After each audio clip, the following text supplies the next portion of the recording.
踏みしめて君は目覚めてゆく天使の微笑みで連れ出して Teoria eletromagnética. 最後まで諦めないさやり続けることに必ず意味がある You just try again 闇を向けて You just go away 世界は君の輝きを待ってる大地を踏みしめて君は目覚めてゆく天使の微笑みで連れ出して始まりはいつでも遅くないさ何度でも立ち上がれ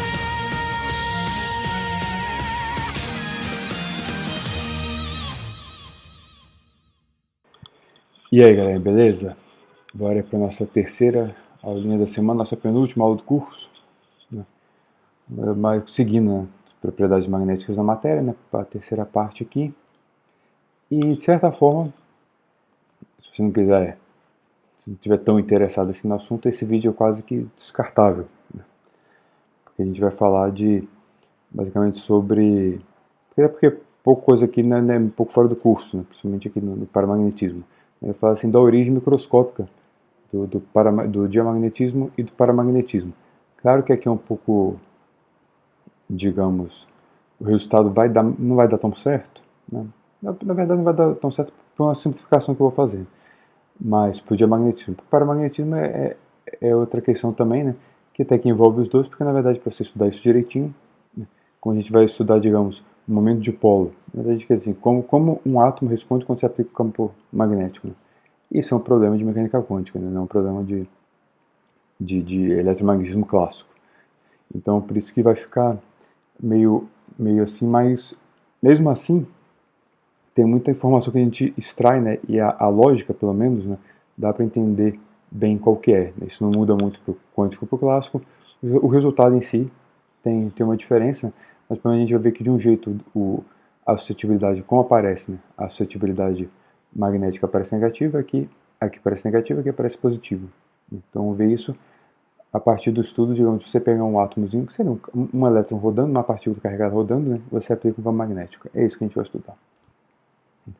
Então, vamos dizer, o efeito Zeeman clássico, né, esse passo é porque efeito Zeeman é um resultado quântico, né, mas a ideia seria assim, você aplicar um campo magnético fraco num probleminha que você tem uma carga girando.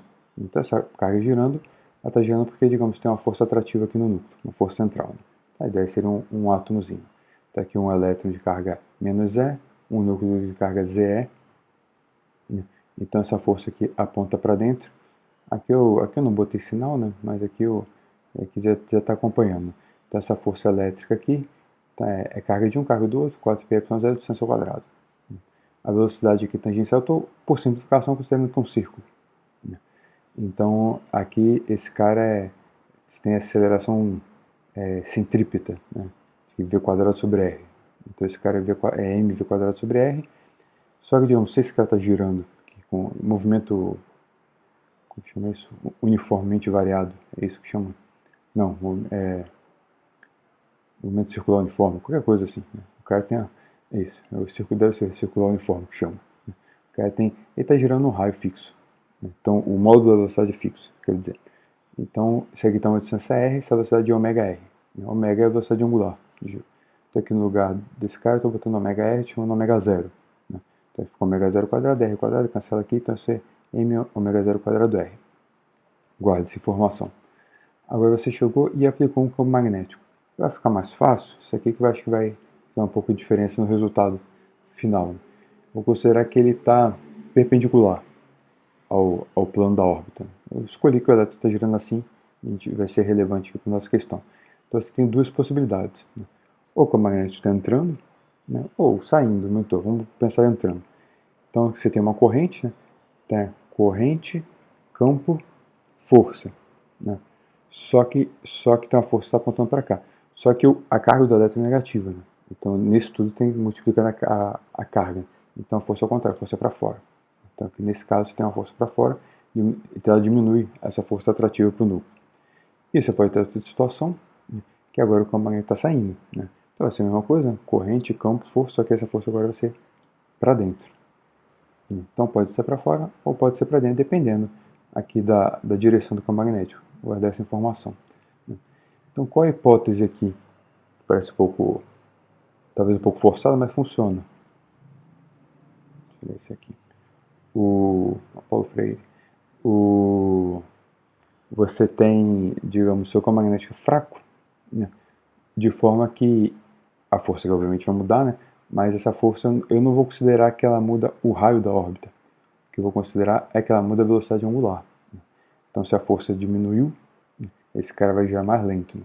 Se a força que tem o total para centro. Se a força aumentou, ele vai girar mais rápido. Essa vai ser a lógica, né? Então, vamos manter, digamos, R fixo e ver o que sai daí, né? Como é que fica a diferença, né? A frequência agora com esse campo magnético.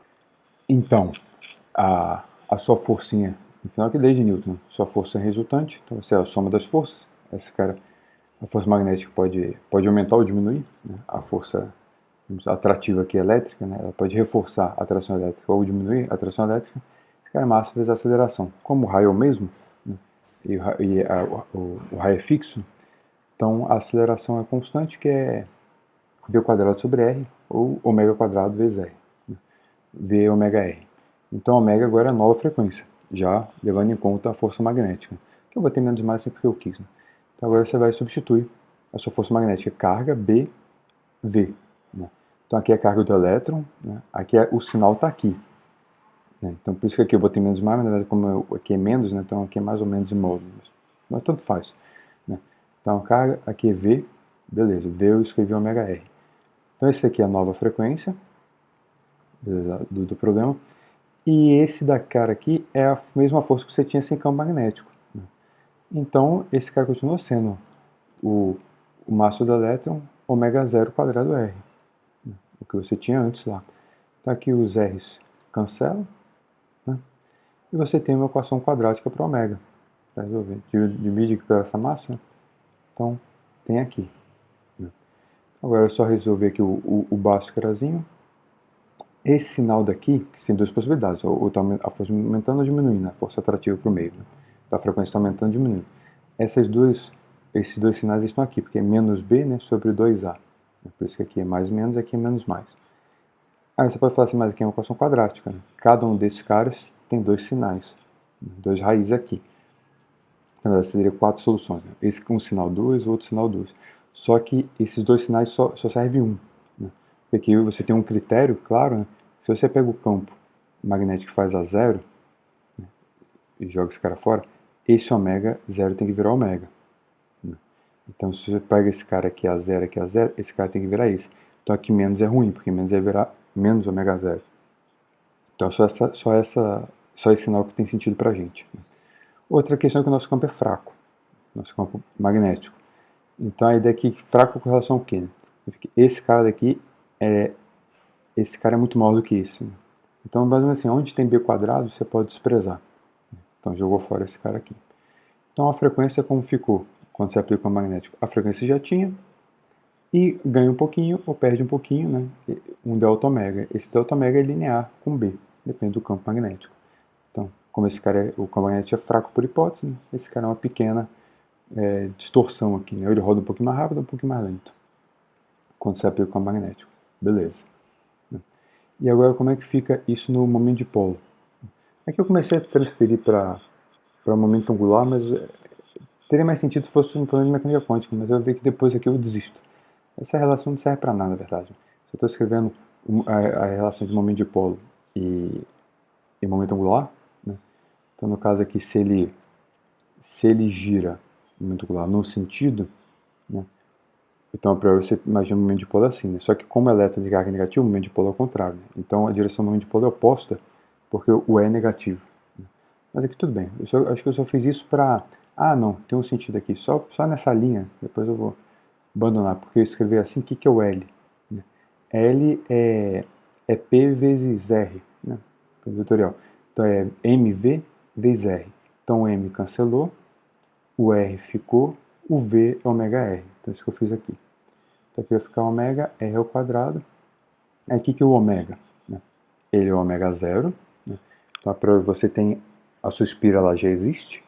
Né? Então tem um momento de dipolo original dela sem um campo externo. Né? Então se você bota aqui ômega zero, essa é a definição do Mi zero. Tio. Só um comentário, eu estou falando de momento de dipolo com Mi, daqui a pouco eu vou trocar a letra para M, para não misturar com Mi do magnetismo, Mi zero e tal. Bom, eu aconselho quando você fizer suas notas e lista, escolher um só. Faz só com M, acho. Aqui eu acho que eu não quis usar M porque eu confundi com a massa. É muito pouca letra para muita coisa. Então a questão é, você vai substituir que o ômega é ômega zero mais o delta ômega. Então ômega zero é o Mi zero, o delta ômega está escrito aqui. Só substituir, né? Esse RR que é R quadrado. Beleza. Então a contribuição para um lado e para o outro.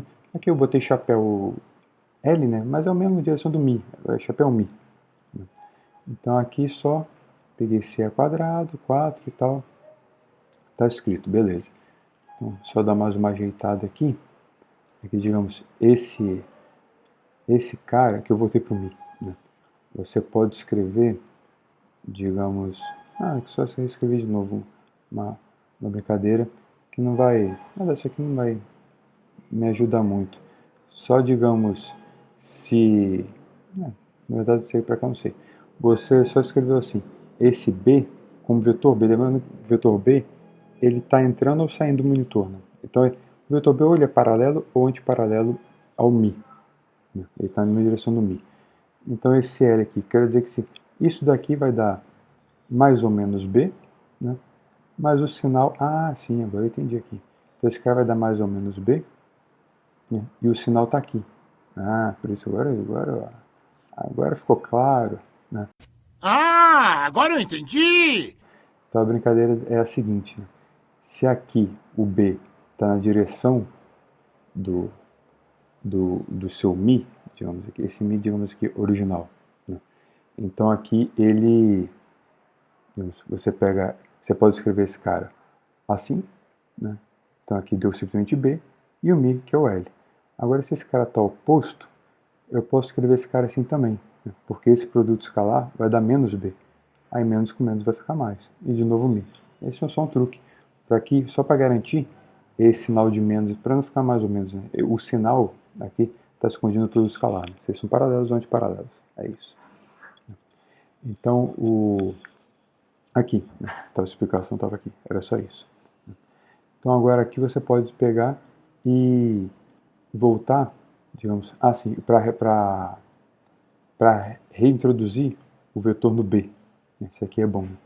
Porque, digamos, esse cara pode dar, vamos supor que esse produto escalar deu menos B. Aqui é a ideia. Se eles são antiparalelos, aqui vai dar menos B, mas significa que o Mi é menos unitário B. Então esse menos fica mais de novo, então aqui vira B unitário B, vira o vetor B. E se eles estão na mesma direção, aqui deu B. E esse aqui é unitário B, então B de novo. Isso aqui na verdade é o truque, toda essa sequência daqui para cá, agora olhando que eu lembrei, que já tem um pouco de tempo já que eu fiz isso daqui, é que era só para botar tudo em termos de vetores, né? Então o Mi zero é aqui o vetor B, independente de qual a direção dele, se ele está numa direção ou outra direção, se ele está aumentando, reforçando ou diminuindo a força elétrica, né? Esse resultado é universal. Né? Então aqui tem o vetor B, e essa parafernália que acompanha aqui na frente, por causa desse sinal, é negativa. Essa que é a parte importante. É negativo por construção. Uau! Ok, a brincadeira, né? Então vamos embora. Esse cara aqui, isso. E ele é só para dizer assim, então, esse aqui eu vou chamar de delta Mi. E o que é importante aqui, que vai ser importante para a gente, por isso que aqui vai ser essa é a contribuição já magnética, que ela é oposta ao campo. Né? Então, é sempre em direção inversa do campo, B. Aqui é a ideia, digamos, da lei de Lenz. Né? Você aplicar um campo, esse cara vai criar, digamos, um campo, uma corrente induzida, né, contrária. Né? Então ele sempre vai diminuir, né, o seu Mi.